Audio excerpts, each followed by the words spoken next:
My mind's still waking up. This came to me while I was sleeping. A lot of people don't really know what meditation is. And it's okay if you don't. I'm sure you've heard of it. I'm sure maybe you associate it to the monks, to the spiritual people. You don't have to be a monk to meditate though. You don't need to shave your head bald.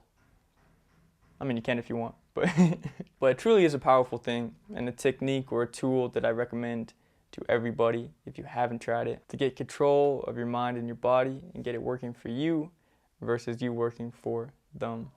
Instead of letting your thoughts, inputs run rampant and controlling your state and you always reacting to your thoughts or the external world, you can control your mind, you can control your body, and that's a powerful thing. It turns the conditional into unconditional. Let's take, for example, love. Love's a powerful one. If your state of love, which is a human need, is based on something external, for example, when this person does this and treats me in this way that I need in order to feel love, then I can feel love. If this situation happens and this person does this and this happens exactly like this, then I can feel love. If it doesn't, then I don't get to feel love. Well, now your love's conditional on something outside of you that becomes very difficult to control, especially with people. The ability to tap into the state of love unconditionally, internally, you are no longer reactant, you are unconditional. Same with all emotional states. Anything outside of you that you're reliant on triggering the state of is conditional.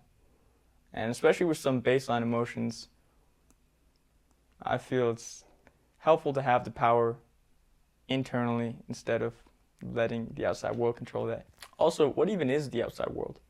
The brain can't tell the difference between the external world and the internal world. What is the external world? What is the external world?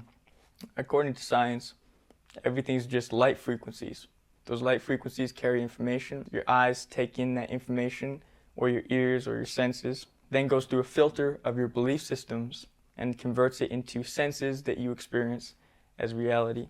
Key is, though, that filter of beliefs. You can't see everything. You can't experience everything.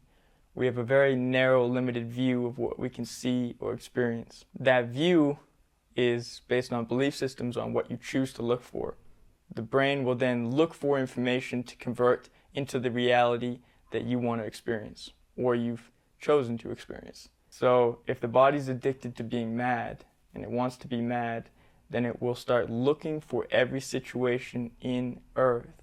It'll start looking for every situation externally to create a trigger or reaction to allow itself to feel mad. And the body gets addicted to those chemicals of those emotional states.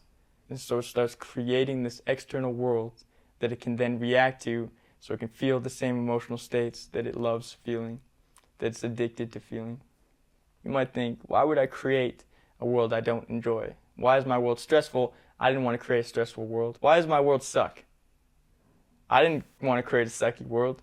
Well, maybe not intentionally, but the body and the brain are addicted to patterns. They don't like change that much. And sometimes inputs can come from family or parents and not filtered through. You can take them on. And after a while, once the body's experienced the same emotions so many times, it gets addicted to those emotions, because an emotion is a whole mix of chemicals. And the body gets addicted to those chemicals, bad or good. Meditation allows you to interrupt that perpetual cycle, especially if it's an emotional state that you've been practicing for a long time. Reprogramming addiction to new chemical states is change, and change the body and mind resists. But meditation is a powerful tool to be able to do that and take control of your internal world, get control of your subconscious mind, connect to an internal source of unconditional love, peace, joy, abundance. Something I recommend, the tool I recommend for everybody if you want control over your mind, your body, your life. Yeah. Hopefully that makes sense. If it doesn't, no shame. Feel free to comment, ask any question you want. I'm here to share. Also, if you have thoughts, opinions, you're free to share those as well. With that said, sending you love, joy, peace, abundance, gratitude. Oh, gratitude's a powerful one. We gotta get into that another time. But wishing you well. Good luck on your search for truth. Peace.